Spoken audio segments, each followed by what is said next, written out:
No video game can last forever. No video game can stay on top forever. And usually when a game dies, it had little to no chance of actually coming back. The industry is always changing and adding more and more competition for companies. It can be extremely difficult to turn your game around and get it back on top. But, what about the games that have actually pulled off this feat? What is up, everybody? Chaos here, and today we're going to be looking into 10 games that died, like dead, just rip, and then came back to life a little while later for whatever reason. Be sure to let me know what dead game you missed the most. Drop a like, and here we go. This month's giveaway is for a new PlayStation 4 console. All you have to do to enter is drop a like on this video, be subscribed to the channel, and turn on your notifications so you never miss an upload. And in the comment section, let me know why you want to win the PS4 and include your Twitter handle so I can contact you if you're the winner. The winner will be announced at the end of the month. Tetris. That's right, Tetris is kicking off our list. I mean, let's go retro here. The most popular retro puzzle game ever made has recently made waves online thanks to its brand new spin-off, Tetris 99. You heard me right. Tetris is now in the Battle Royale arena. The classic falling block puzzle game has a bunch of players dropping into a game and trying to be the last one around. And while it may seem pretty stupid to have a Tetris Battle Royale, it actually has been received very well, and it's got a lot of people playing it as it's a fun spin of the already established Tetris formula. I guess this is one way to revive an old gaming classic. Just make it a Battle Royale.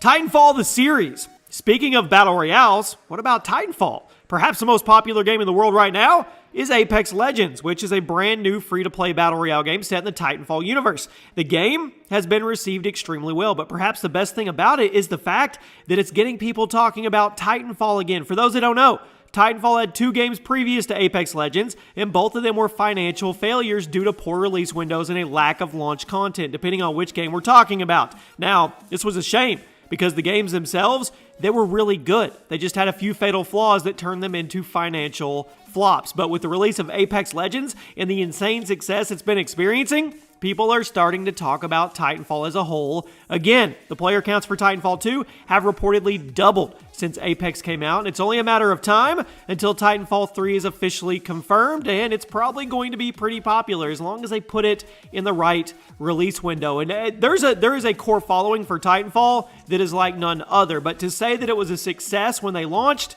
it wasn't. GTA Online. Now, a lot of you may be scratching your head at this, and just hear me out. I know you're thinking, Jimmy, I thought GTA Online was a huge success. Well, it is now, but if you played the game back when it came out, you probably know why it's on this list. Online was completely broken for more than a month after it was released to the public. It was buggy, it was laggy, people's progress was getting reset, you name it, and GTA Online had it. A lot of people, they thought Rockstar was just going to walk away from the game due to how busted it was and how massive of a flop it was, but they persisted on and they continued to patch it time and time again until it is the game we know and love today. GTA Online is a perfect example of what can happen when a company doesn't abandon a game after it flops on day one or if it's busted. So many developers now would release a broken game and then just throw their hands up and leave it like that after you paid your money for it. Battlefield 4. Speaking of broken games, how about perhaps the most broken AAA game title of all time? BF4 was released in October of 2013 after a reportedly rushed development as EA wanted to get the game out the door in order to compete with Call of Duty. And, you guessed it, this led to a lot of key development steps being skipped, and BF4 was completely broken at release. Just about every aspect of this game was bad. The campaign was buggy, the saves didn't work, the multiplayer was completely non-functional and unstable. You name it, it was wrong with it. But just like Rockstar did with GTA Online, DICE did not give up on Battlefield 4, and after months of frustration and lag and glitches, Battlefield 4 was finally the game that we were initially promised, and today, many people consider it to be one of the best Battlefield games ever made. Just imagine if these games came out how they were supposed to, and it didn't take months to fix them. Assassin's Creed, the entire series. Now, Assassin's Creed is a very interesting series, as there have been countless entries covering many different genres, and if you go back and play the original games, it's actually pretty hard to believe that it evolved so much, because honestly, the new games are nothing like the originals.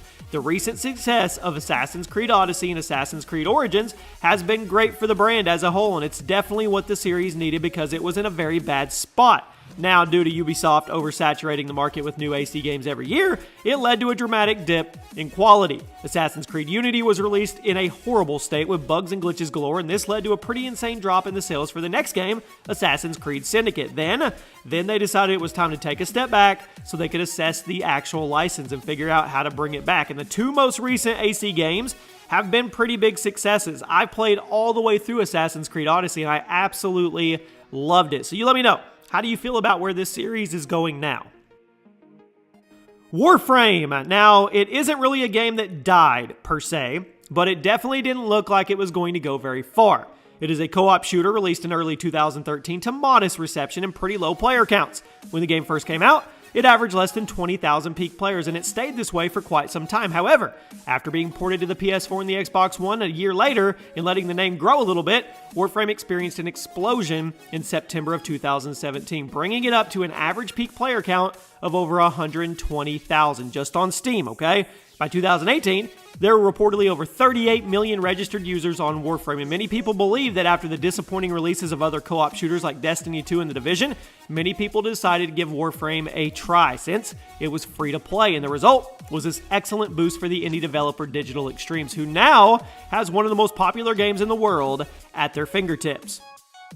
World of Warcraft, wow, has an interesting history. The game was originally released back in 2004, and it quickly became one of the most iconic PC games of all time, with millions of registered users coming back every single day. But as time went on, Blizzard seemed to lose sight of what people wanted from it, and there was some pretty quick drop in player counts and subscriptions, and eventually things fell so far that Blizzard even stopped publicly reporting their subscription numbers. Things only got worse, with a series of clips and interviews with Blizzard employees that seemed to highlight that they really had no idea what people wanted from the game, such as the infamous BlizzCon clip where one of the main World of Warcraft team members answered a fan question by saying, "You think you want that, but you don't." But a company can only remain so oblivious for so long, and eventually, someone over at Blizzard woke up to what they were doing to the game, and the team got to work on a revival. Blizzard announced that not only would the vanilla expansion be coming sometime soon, but they also released the Battle for Azeroth expansion in August of 2018, which shot World of Warcraft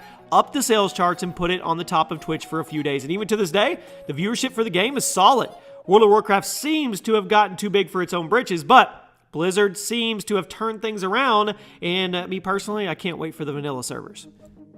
The Division. Now, The Division launched in a bad state. I think most everybody will agree with this, and this co-op shooter from Ubisoft came out in March of last year, and it was heavily criticized for its boring play. I mean, it had repetitive design, and the abundance of downgrades from the initial trailers and the gameplay footage was alarming, but they didn't give up on the project. They kept updating it more and more until it got into a state where people loved. And today, the original Division has pretty solid stats for a 3-year-old game, and people are actually excited for the sequel. Let's face it, nobody would care about the sequel if they hadn't fixed the first game so well.